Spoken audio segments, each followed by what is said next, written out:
Okay, we are officially recording today's class. Today is November 20th. I will try not to chew my pretzels in your ear, but I was taking just a little pretzel break before we got on to today's class.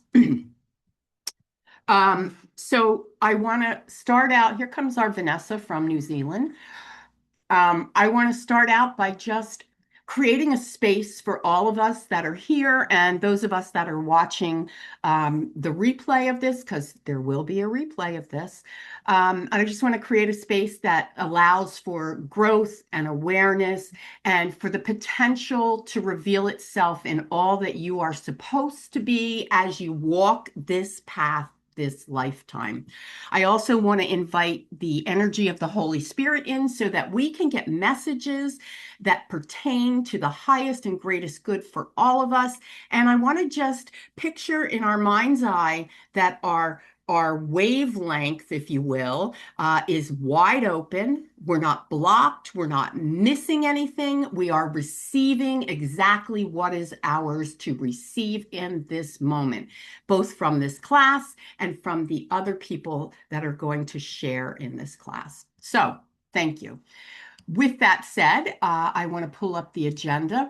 It was really weird because, as I mentioned, the call not recording, I went to find the notes that I had from the last call we had, and I couldn't even find the notes. I was like, did I just dream something here? Did I actually do this? And then just maybe 10 minutes ago, I found the notes and somehow they saved under another name on my computer. So there's that. I did a recap for you. I put out a transcript of what the class was. I hope it was helpful. I'm just going to review a little bit on that transcript. We talked about the topic being sacred expression, letting the soul speak. The theme was creativity, intuitive expression, and voice. And the mantra is, my voice matters. So I'm gonna just recap a little bit, both if you didn't read this or if you're new here. We talked about intuition versus intuitive expression. Intuition is the receiving, it's the quiet noticing. And intuitive expression is what you do with what you receive. It's pushing it out into the universe. It's speaking it. And that's creative. It can be painting it, dancing it, writing it, sharing it vocally. It is how the invisible that we receive becomes visible in the world. Okay. Intuition is the download. Intuitive expression is the translation of it. So the key to flowing in sacred alignment is when you unite both of them. We talked about the voice of the soul versus the voice of the mind, aka the ego. The soul's voice, again, is peaceful and calm and certain. And even when it has hard truths for us to deliver, it never comes across as scary or fear-based. It's always going to be a very non-threatening kind of feeling or voice that comes through. The mind's voice feels loud and urgent and critical. I also reminded you that if you have a thought and it continues to wrap you down the rabbit hole of what if, and you notice one what if after the other gets worse than the one before it, that's a very good indication that you are swimming in ego and not soul. So watch those what ifs. And again, it's not so much you asking the question, what if? It's you paying attention to the messages that follow the what if. So what if the sun shines today and I get to go outside and play? Well, we know, beautiful, right? But what if I take this job and it begins to do the spiral? That's the ego. And what you want to do when that happens, because you have awareness, you want to be able to stop it in that moment. And one of the things that I would suggest for you, and I've been doing this myself, is I just notice it and I say to it, well, that's not going to solve what's happening. That's going to put me into a spin, or some sort of self-talk that alerts your brain that you're doing the spiral. You want to be very mindful. Knowing what to do, discernment, begins with awareness. You can't make decisions until you're aware, number one, what your decisions are, and number two, the energy that you're making them in. Am I making them out of fear, obligation, or am I making them out of contentment and joy and expansion? So you want to be mindful of that. The other thing that I would encourage you to use is this phrase: when I express myself, who is speaking? Is it your soul or is it your story? I think I shared a long time ago, I don't know if I shared it with this group or not. I was speaking and I came off the stage and the woman ran up to me and she stuck her hand out so fast and she just was going 100 miles a minute, like, and she said to me, "Hi, my name's Betty, the ex-mayor of so-and-so. I'm the one that embezzled the money. I went to jail, I paid the money back, and now I'm, whatever." And I just was like, "Whoa, Betty, Betty, Betty, Betty, like that's a story." And that's how Betty showed herself to the world. So I want you to understand, while your story might not be as dramatic as Betty's, we all have a story. My story was, poor me. My dad was an alcoholic when I was little, and my mom was mentally ill, and and I didn't this and that. And one day I'm telling that story, and there's a difference when I tell the story, or we tell the story because it's helpful to others, versus we're introducing ourselves with that story. I want you to be aware of that, because there's a time and a place when that story could be a helpful thing. But when I was walking around identifying with that story, I felt very heavy. In fact, those were the years where I got very sick. I got diabetes, I got severe depression, I gained an extraordinary amount of weight. I was very unhealthy. I wouldn't get out of bed. And I can correlate that because I can see the movement that I put out in my mental space, my physical work, and my physical body. So I know there was a correlation in that for me. We talked about expression as completion, emotion, insight, and energy. They all move in a cycle. Emotion, insight, energy. You have an emotion, it gives you some insight, and it moves the energy around you. So I have an emotion, blah, blah, blah, right? Insight.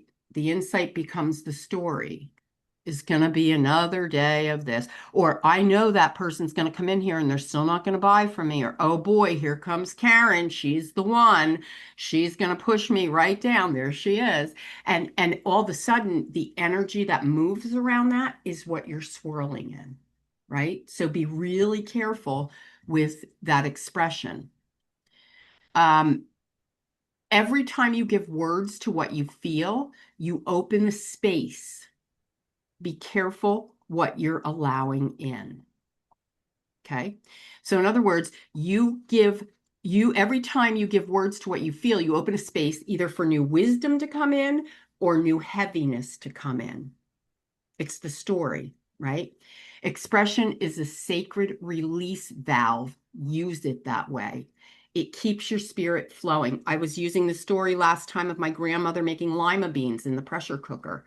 She would let the steam off and it would go like this. So the sacred expression is your sacred release valve. Whether you're holding something in and you're ready to turn it over, or whether you're holding something in and you're ready to express it to the person that you've been holding it in, you want to be mindful of how you're doing that.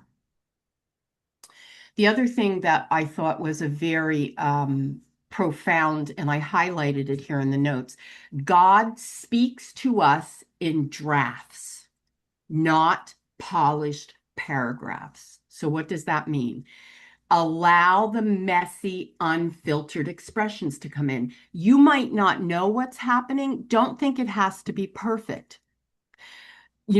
We allow these thoughts and then we judge ourselves and criticize ourselves on these thoughts. But here's the thing: God is the divine editor, right? He uses the red pen, if you will. We talk about it and we may not get the whole story, but God can go back and he can edit it, right? So allow the messy, unfiltered expression. As long as you're releasing it and having awareness with it, it's all good. Trust comes through without rushing it to fix it, right? Trust. That's where you go, oh, I'm having this thought. Well, isn't that pretty? I don't know how it's serving me, but I'm going to trust that I'm supposed to be having it. And you're just going to allow it to unfold. You're not pushing. I find the problem that most people have, including myself, we want what we want when we want it.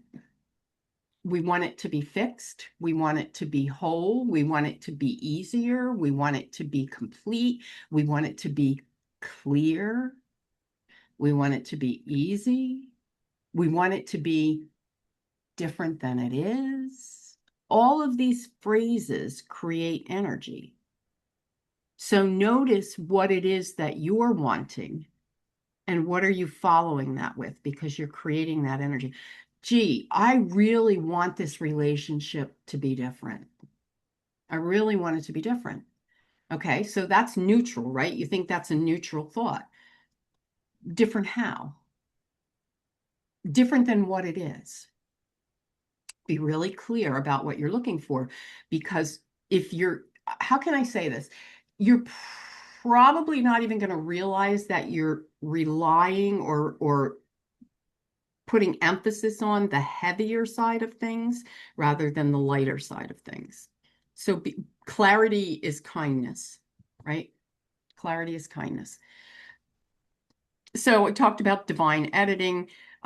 You had the plan. You were going to graduate. You were going to go to college. You were going to get married. Whatever your plan was, you had it, right? The outline made complete sense to you. And then, this is where the editing comes in. The relationship ends. You don't make the grades that you thought you were going to make. The job is not really what you thought it was, right? And what do we do with that? We look at it and we go, woe me. Oh boy, now what? And some of us spend money we don't have. Some of us drink. Some of us gamble. Some of us take drugs. Some of us become victims and wallow. And I want to give you the new perspective here, because everything that didn't go as you planned, new frame here. It's an edit. It's a divine edit. Okay. It's not that you're editing it to erase it. You're refining it. There's a better way to say it. There's a better way to feel it. Never, ever should we delete our story, because our story is part of who we are, right? It's about refining it, right? You might think of it as, well, here's this chapter, and here's this chapter, and here's this chapter. But you want to think about what happened in that chapter that I can edit and rewrite as I move on to the next chapter. What don't I want to take with me? Holly, hi. Go ahead. I was wondering if you could make it real. So let's just take a statement. I don't think I could ever retire. The goalposts keep moving further and further away. That's kind of a common refrain that I hear a lot. Okay. So how could you take that statement and turn it into something different? Okay. So what's the opposite of that? I am abundant and I have the freedom to do what I want. Mm-hmm. So, okay, great. So that's the crux of it. That's the truth of it, right? That's the truth. Like, it. Do you believe that? I believe both, actually. It depends on the minute, right? Well, and it depends on, well, let's take it down to what do you want the universe to know? Because it can be true to you, but is it true to the universe? Like, are we destined for that heaviness? Is that our birthright to be heavy? Mm-mm. No, I mean, because we're divine beings, however you want to frame that, right? So if somebody is saying that I'm never going to retire or it's never going to happen, what's the truth of that? It probably won't happen because you're putting it out there. That's that whole vibe of look what's going out, look what's going out. Truth is subjective, as we talked about, because truth for me might not be truth for you. Truth is all in the perspective. I might not need 1 cent to retire. I might be like, you know what? I'm going to go live off grid and I'm going to eat berries off the tree. I might not need anything. So for me, I'm going to have a whole different perspective. You're going to, on the other hand, go, well, I need to keep driving this Lexus and I got to keep buying those Chanel bags. I mean, I'm making that up. Keep buying those Chanel bags. And so it's going to cost a lot for me to retire. There's that, there's perspective in it. But the reality is, if you take one thing that you're saying and you flip it and you say the opposite of it, you're going to have the opposite of it. So tell me again, I can't retire, I can't afford it. Is that what Yeah, you people say this. They say, I will never retire. The goalposts keep moving further and further away. said? I Hmm. just hear people say that Okay. all the I time. will never retire. The goalposts keep moving further and further away. First of all, I can move to keep up with the goalposts, right? I can move. I was given the ability to move to keep up with the goalposts, whatever those goalposts are, the standard of living, I would assume, how we can afford to live. And here's the thing, I am a creature of creation. I will create a way to move in a way that is in my highest and greatest good to keep up with the goalposts. So for some people, that might mean I'm getting out of the 9 to 5 job. But guess what? I'll work a part-time job. I'll do what I have to do. I think the other thing is, this is my personal opinion, I don't think retirement is what it was for our parents and especially for their parents. Like we don't go, oh, I mean, for me, I'm 63. I'm going to take my retirement benefits beginning in January.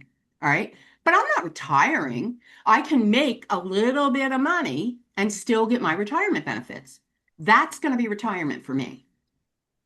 So a little bit comes from here and a little bit comes from here. Now, is that what I'm used to living on? No, but I will make modifications in the way that I live so that I can align with where my goalposts are right now. It's a mindset, right? If you tell yourself you can't, then you won't. Now, again, if somebody's saying these goalposts keep moving, yes, inflation happens, prices go up, things are going to always change. There's nothing we're going to do about that. It's how we look at it, for better or worse.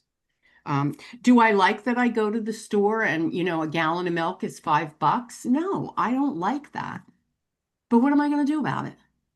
What am I going to do? Am I going to come home? I remember my grandparents and my father even coming home and like, all right, you never going to buy milk again? Like, go buy a cow. Try feeding the cow, see what that costs. All right, you'll get the milk, but how are you going to feed the cow? There's always a logic. You got to really look at the logic behind it. So, Vanessa. I've been wandering around with no plan for pretty much the whole of my life, thinking it was freedom. Here I am. Mhm. Yeah. So it's sort of the flip side, but I'm sure it's related to this anyway, because the divine plan sort of runs through the middle of all of whatever wherever you are on this picture, right? Mhm. It's what question am I asking for? It's well, yeah, what question am I asking as far as like wandering back to the divine plan? You know, is it is it really simple? Shall I turn left or right? What does that feel like? Is it kind of really simple down to that, or do I have to sort of pin something down? So here's the thing. What if I told you, I want you to notice how your bodies feel when I say this. What if I told you that every decision you make is the divine plan? How's that feel? Really good. Is there expansiveness to that for anybody? Is there a like this? Is there, oh, that scares me. Like what's coming up for y'all? I guess I'll say first because I've got my thing off. It feels like, just relax for a bit, relax.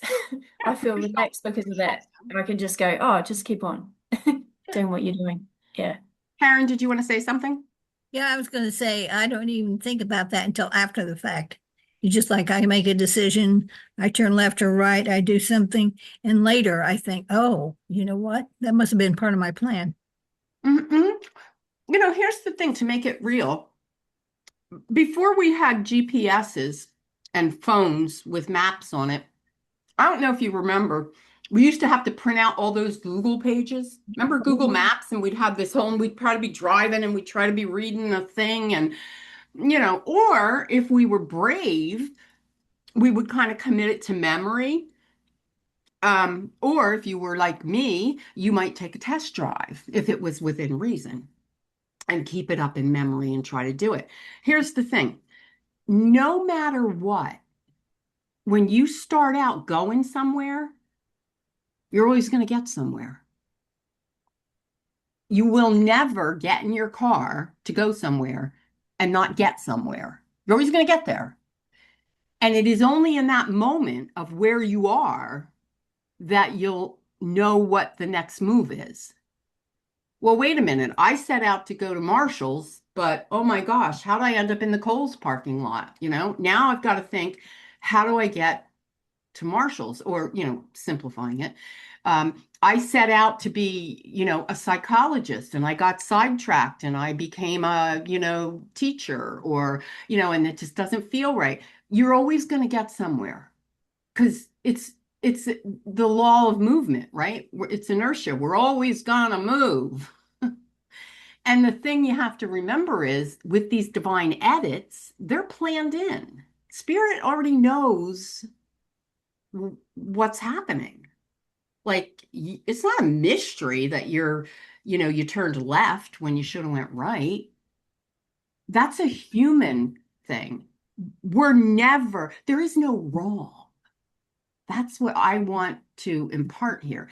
There is no wrong because everywhere you are is where you're supposed to be. And then you figure out what's the next move. Oh, I took this job I invite you to look at why you are where you are.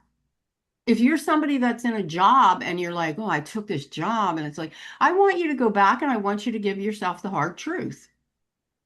Somewhere, some way, you loved what that job represented, or you needed something from that job, or you just, whatever reason, took that job out of desperation, out of fear, and now you don't like where you are. I want you to look at what your motives are.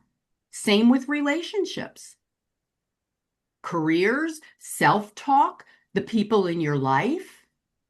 It's not by accident that these things are happening. You made decisions, whether they were fear-based or not. The proof is in the pudding, as they say. Does that make sense to everybody? Okay.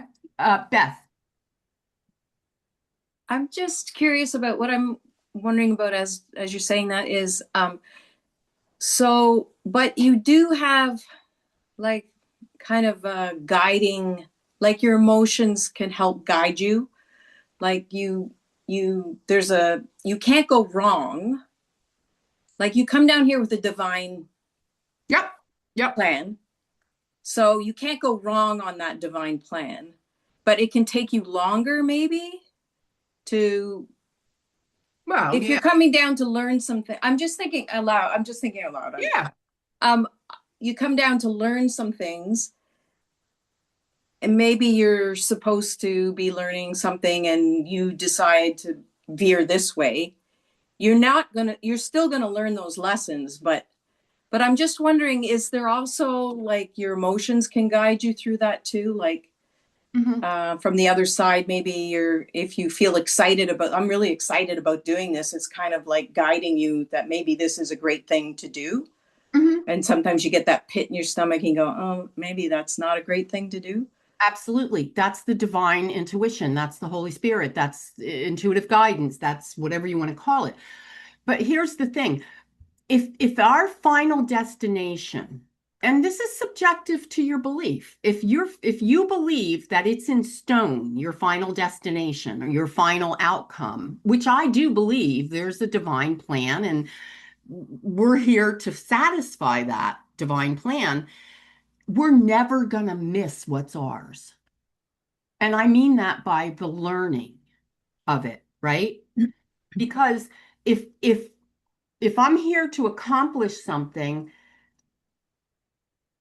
all right, how many of you have ever gotten a destination, put it in your phone, and you look at there's 3 different routes to take? It gives you the option of 3 different routes. Are any of those routes wrong? No. All of those routes are going to get you to that destination. Now, some of them might be, well, this is the scenic route.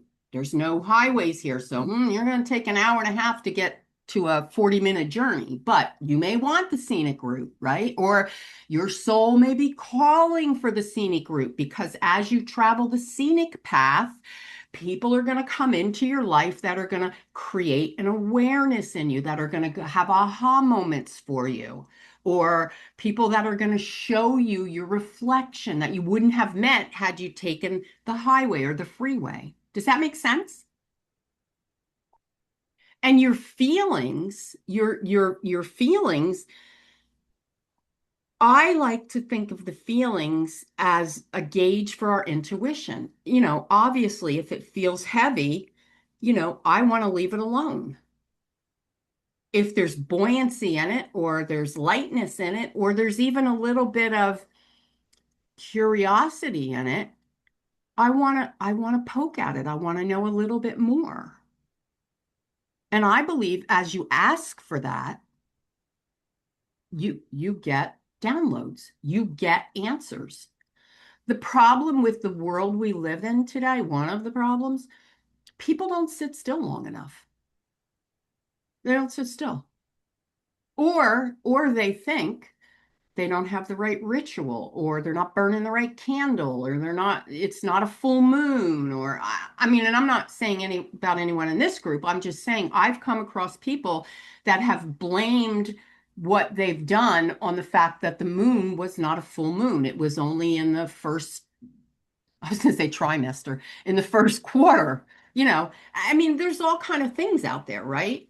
And so learning that we are responsible for ourselves is key. Make sense? The other thing is when edits need to happen in your life, when you need a divine edit, it's probably going to look like chaos, right? Life may look like chaos, and it may, just think about a visual when the teacher makes corrections on the paper with her red pen and she crosses out the words and she spells the words right, and then she puts the arrow over here. It looks like mumbo jumbo chaos, right? When you get an edit in your life or a reframe in your life, it's going to look like it's chaotic. I'm confused. I don't know what I'm doing for a moment. And when you're in that space of, oh my God, and you go like this, and it's like, I don't know what to do. I can't think. What do you do? What's your go-to? Like, I want the truth of what do you do when you get overwhelmed and confused? Anybody? Karen. This morning it was to send my partner to the bank and let him figure things out. Okay.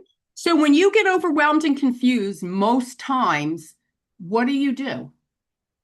I just start at the beginning and retrace my steps and do it in a slower manner until I figure out what the heck I did wrong.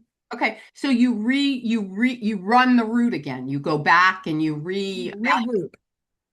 you're right. So for me, when I get that overwhelm and that, oh my God, couple of things. Now I'm getting better at it. I'll either go take a nap because I just can't anymore. So go lay down. I can't life right now. I gotta go lay down. And when I go, I can't life no more. I'm not laying down there looking for, oh, here I am. I'm scrolling TikTok. So what I'm really doing is avoiding. So when my life gets chaotic, I know my MO is to avoid, whether it's through going shopping or TikToking or walking around my house looking for something to clean and organize, because that's my thing too. But now because I know that and I've known that for a while, I call it out. Just like when you have somebody and you see bad behavior or behavior that's not becoming. Hey, I saw you do that. That's not, I do that to myself. Like, hey, V, uh-uh. Why are you laying down? Are you tired? Did you sleep well last night? What's going on? And I did this the other day, and literally in my head I heard, I don't wanna. I don't want to get up. I don't want to get. And in my head, I'm like, and then the other side of me is going, well, what happens if you don't get up? And then the other side goes, well, it'll just get dark. Oh, it gets dark early now. Why don't you just stay in bed? It's already 3 o'clock. It'll be dark by 4. And it's going back and forth and back and forth. And then I heard this, if you stay in bed and it gets dark, what are you going to miss? And right away, the first thing that popped into my head was the beautiful sunset that happens in front of my house. So bringing myself back, throwing that bucket of cold water in your face, so to speak, right? So, okay. So that was the gist of what we did last time, and I'm so sorry that I don't have the recording for that. Okay, I want to continue on the divine edits as we talked about. Every time you do a rewrite of your life or an edit of your life, you're going to have a new voice, because the same voice or mind, as they say, you can't think something different with the same voice, the same tone. Every time you make a decision about where you are and you change, you become a new person. Our cells regenerate constantly. We're constantly shedding and regenerating. And the same is true for who we are as people. Because we were who we were 10 minutes ago, that doesn't mean we are who we are now. Because in the flash, we can have an edit and a rewrite all at once. You just saw me do it. Now, sometimes what you'll find, and this will create chaos for you, the person that you were no longer fits the narrative that you think anymore. My name is Veronica. I'm 5'6". I'm 100 pounds. I drive a this. I do this. I do, I whatever. And you have to back up and you have to look at what's the narrative that you're telling yourself. Beth and Kim and Tara and Holly and Karen and all of you, are you the same person you were a year ago? What's the similarities in who you were? And this has nothing to do with, oh, I like myself or I don't like myself. It's all about who are you becoming? Because every journey we take, every destination we go to, we take a different version with us of ourselves. So when you evolve, and whether you know it or not, you're all doing that. You might feel like you're stuck and you're stagnant, but you're evolving. Whether you're evolving like this, down, or whether you're evolving like this is completely up to you. Okay. You'll notice you'll start attracting different people. You'll start saying things differently. You'll find yourself scratching your head more often, maybe being confused about what you thought you knew. You'll be more aligned with what's true for you and therefore able to recognize what needs to go.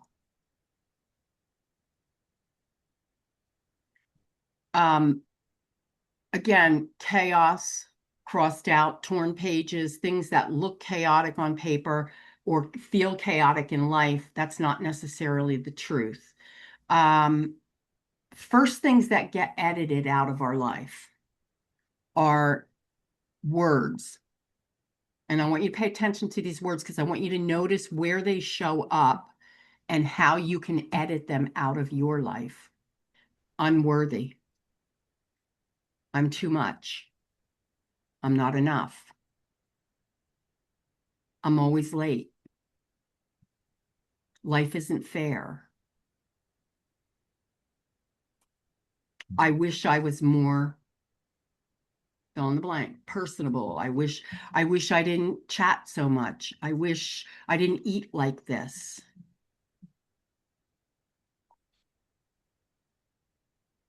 I'm unworthy. That was my story. How do you cross the word unworthy out? Well, and what do you replace it with? The word unworthy becomes replaceable with I'm worthy. And I used to think, well, how do you get there? How do you be worthy? What does it mean to even be worthy? And I didn't know until I knew. And then I just started saying the sentence, I am worthy. I am worthy. I didn't know what I was worthy of. I didn't even know really what it meant. But somehow my soul received it. And I began to understand what worthy was. I'm worthy. I'm worth the space I take up.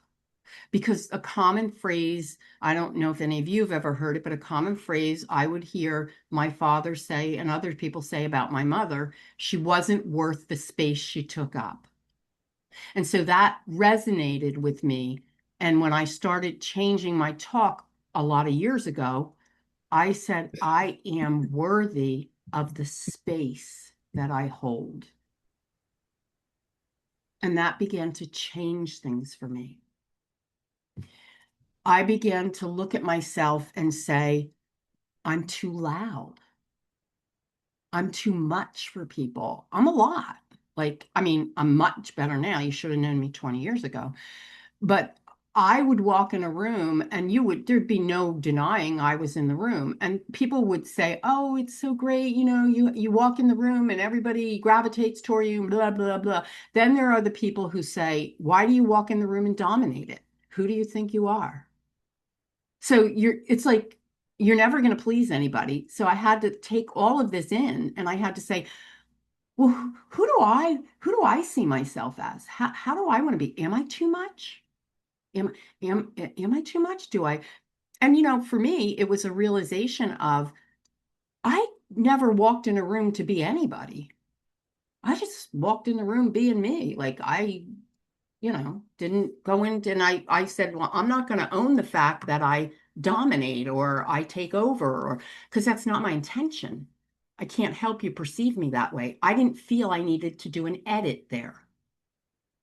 And if that's a place in your life where you feel you're too much or you're not enough, really look into that. Because maybe it's not a place you need to edit either. Maybe it's just other people's opinions. How will you know that you're getting a divine edit? Okay. What used to fit starts to feel tight, whether it's a definition, a relationship, a job, a belief.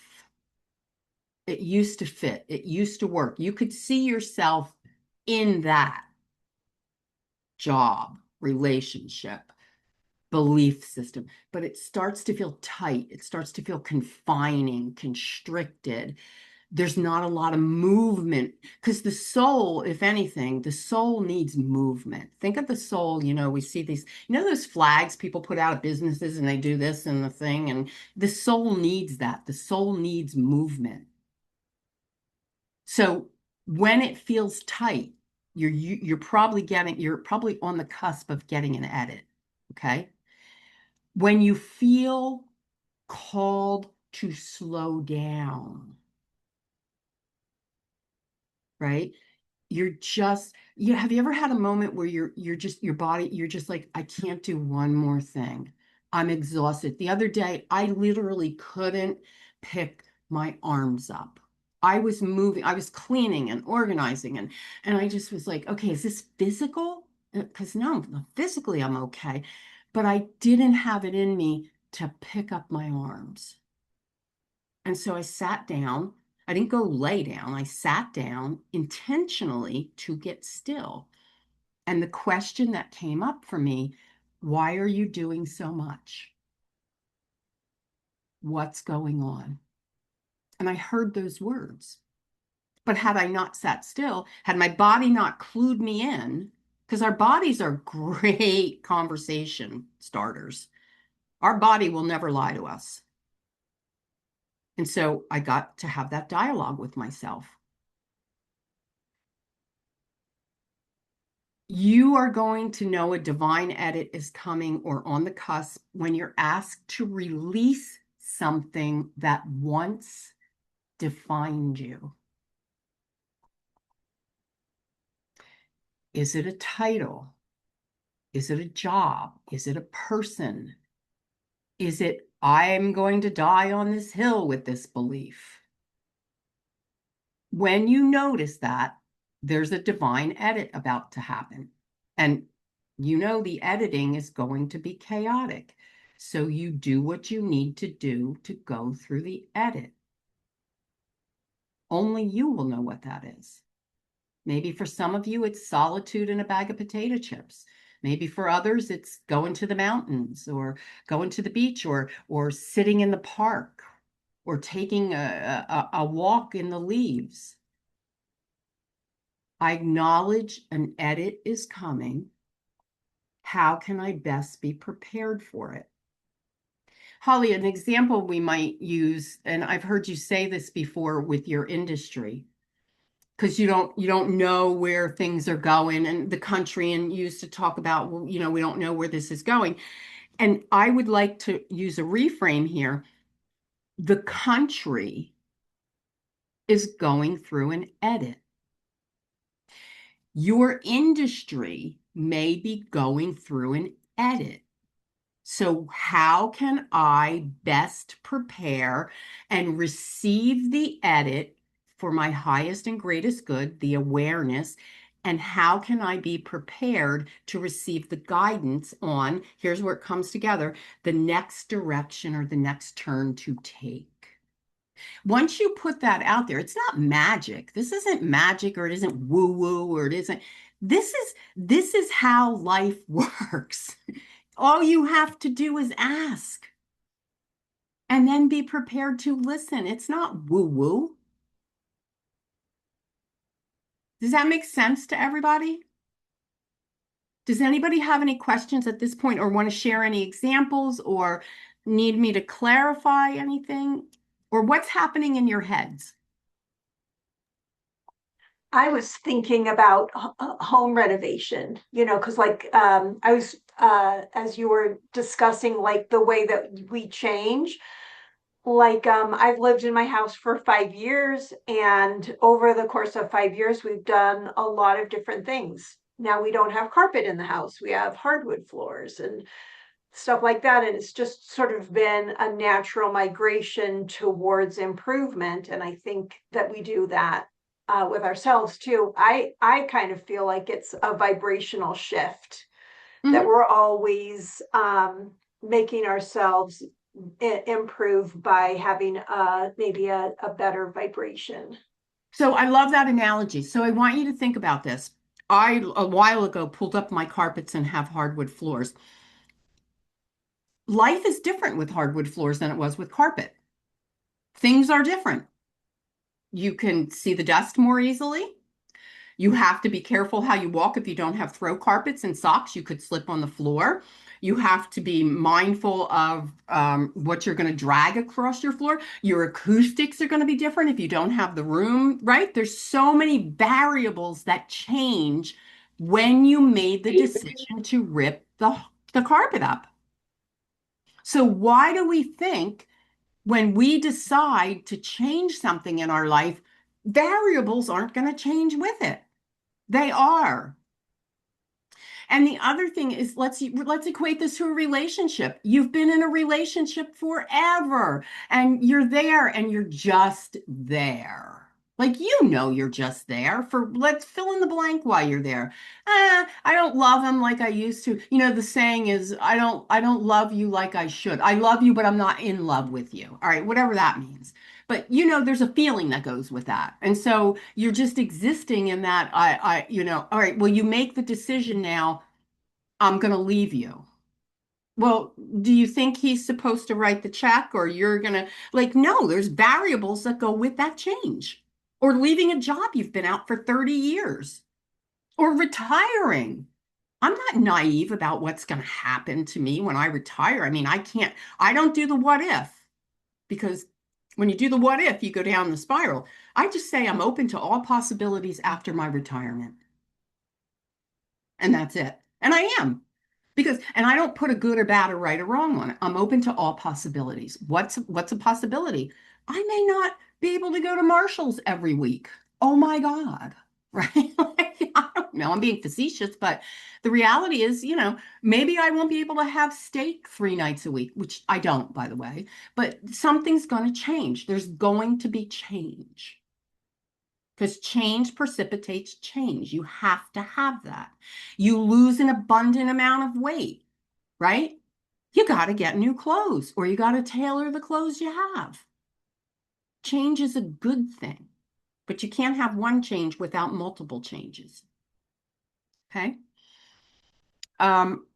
Always know that you're in your back pocket, you always have free will, and know that you are always extended God's grace. Nothing is held against you.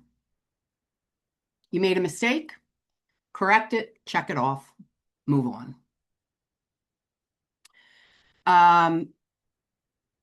Expression is complete.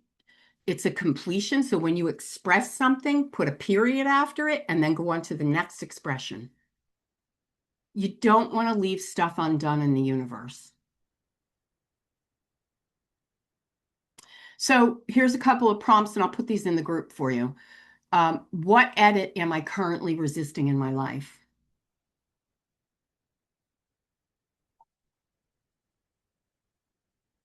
If I trusted that this edit was grace, not punishment, what might it be teaching me?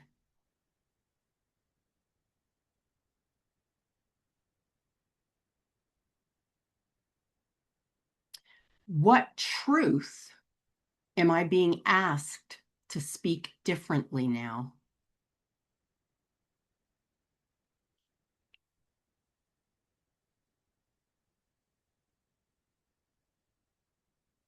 How does my soul want to express this transition?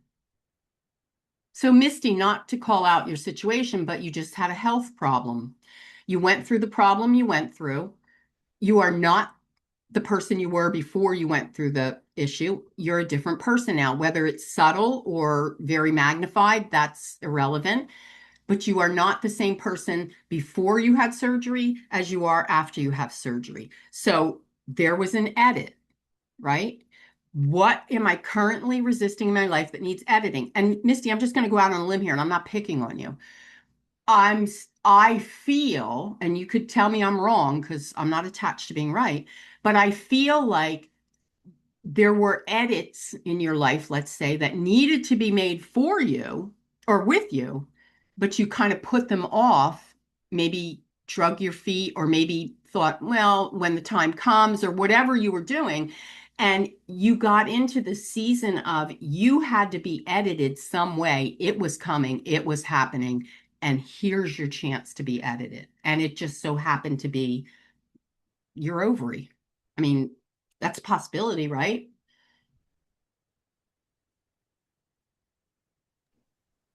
Yeah, I put off going to a OBG doctor appointment for 15 years.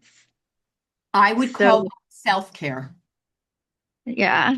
So then I I would, I did. I put off a lot of things like changing the relationship I'm in currently for the last 7 years. Also, I broke away like good 3 months ago, but he is stuck living here with me because I need help with rent, and then we ended up, getting back together again. And I know it doesn't feel right for the future, but like that's another current edit I'm not sure what to do with. so it's a means to an end right now, right? It's a means to an end. You live with him, he lives with you. You like each other enough. You pay the rent, he pays the rent. It works right now, right? Are you acknowledging that? Yeah. Okay, so you're not holding any energy in. You're acknowledging that. That's a truth. I assume you're not running around the streets telling everybody how happy you are and life is just cakes and roses with this man. And because, like, be the truth. What's the truth of this relationship? Speak the truth. There's no shame in the truth, right? Yeah. You Yeah. you took a left. You didn't get to the castle you were going to because it should have been a right turn or could have been a right turn. You're left. You took the left turn. You're here. Now you got to figure out, you got to, as the thing tells us, recalculating. You're in a position of edit right now. Now is the time to recalculate. And I don't say do this willy-nilly and oh God, you better get it over with by the end of the year. Like there's no time, there's no time. There's no time. The only time there's no time is when you're like taking the forever nap. Like that's the only time there's no time. You always have time. Do you get it? Yeah. Okay. Thank you for letting me pick on you or use you. Um, so I want to give you a couple of exercises to do. Um, I want to give you an exercise. I'm going to put these in the group, or rather I'll send them out and then I'll put them in the library. I want to give you some practice to integrate this into your life. So I want you to think about every day, I want you to speak one truth out loud. Even if, Misty, let's use your example of this isn't the relationship of my dreams. Here, put it out in the universe. I spoke a truth. This job isn't fulfilling me the way it used to. Okay. That's one way to get it out because we're moving energy. Okay. The next thing you can do is create something. I don't care if it's a doodle. If you're going to sit down at your desk, get your little marker out, do a doodle, create a note to yourself. The energy of creation is powerful when it comes to moving and clearing out your body. And here's the thing, let it be imperfect. Don't strive for perfection. I can remember when I first started the doodling, and I'm a doodler, I would go back over and trace the lines that didn't connect to the other lines, and I'd have to put them, and I'd be like, what am I doing? This is a doodle. It can be open-ended. Create something small and imperfect. Okay? Here's the other thing. Before you post something on your Facebook, before you align with somebody, before you unalign with somebody or speak publicly about it, ask yourself, is this my soul speaking or is it my story?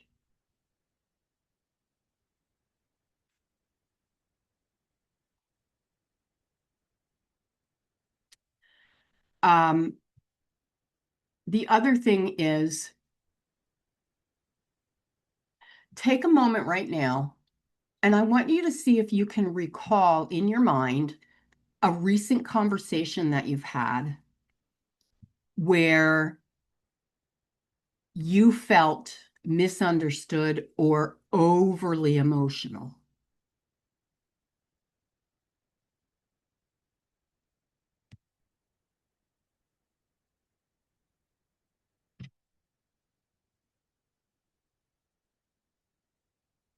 Anybody?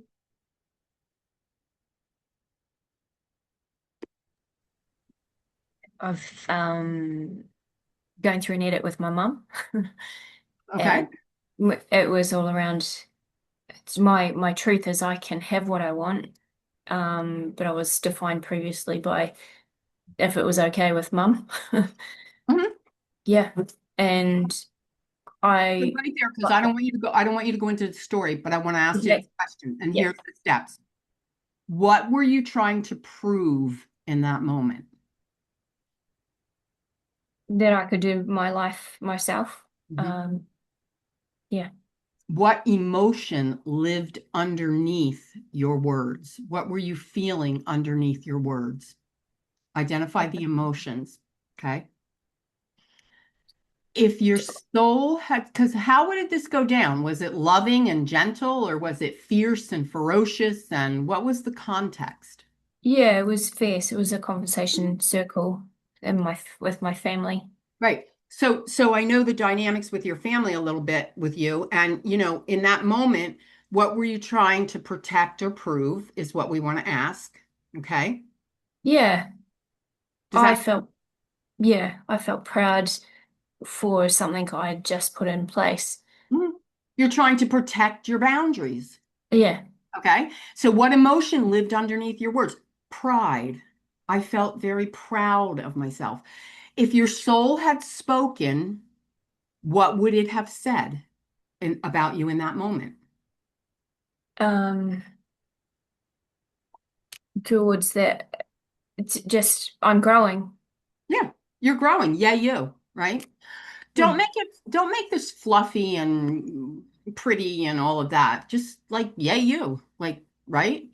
Yeah. Um, how would that have, how would that version of what we just talked about, how would it have felt in your body if you had just stood there, held your own without the contentious or the circle or any of that? What would it have felt like?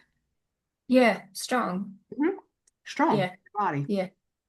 So I'll post these questions because you always want to think about, I don't know about you guys, but have you ever had a conversation where it happens and you kind of walk away and you're not really sure what was it? Should I have said that? Or geez, wonder what she heard? Or you second guess yourself about the conversation, right?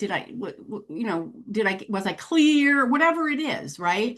And so when you begin to ask yourself these questions, what it's doing is helping you to get on the right track of number one, creating new pathways of how you show up in the world, and also just having a little checklist for, you know, is this my story telling me I shouldn't have stood up like that? Or is there really something happening?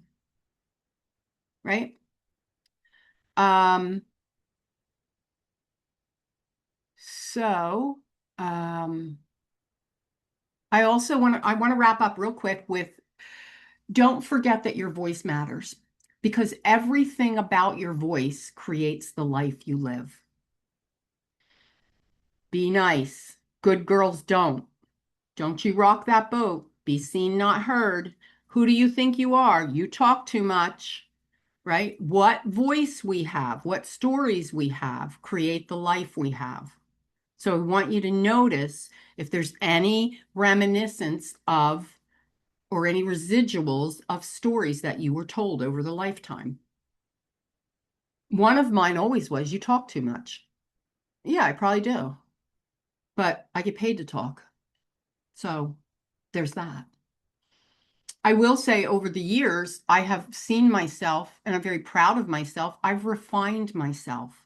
I no longer feel like I have to walk in the room and I have to be the conversation starter. Silence felt awkward to me because silence in my house growing up was a scary thing. If there wasn't combat flying or fists flying or dishes flying or something flying, I didn't know what was brewing underneath. And so I would never want a silent moment. And that realization that I've had several years ago has helped me to temper my need to dominate the conversation, to go in and or actually even start the conversation. Like I can just be comfortable walking in a room, perusing it, looking around and seeing, who's going to talk to me? Who am I going to talk to? Like I don't feel the need to go in and do something. So all right, so that's the class and the summarization from last class. I'm going to put the homework, it'll be a PDF, it'll be in the library. I encourage you all, even if it means you listen to the recording of this and you don't want to hear the whole spiel and you fast forward it and you stop because that's going to be the piece you need, or you just take the homework and you do the homework, okay? I feel like these classes matter and I feel like they're important. I know they work because I'm sharing things that have worked for me, but they only work when you work them. Okay. I did put the curriculum out for next year. It's going to be a fabulous year of the confident, intuitive woman. I'm coming up with brand new content that we've not had. It's going to be a little bit of intuitive development, a little bit of life stuff, a little bit of everything. So I'm excited about that. Does anybody have any questions before we go? Everybody good? Let me see. And it recorded. We're good. All right, guys, I will see you, oh my gosh, in December. Take care. Thank Bye. you. Bye. Bye, everyone.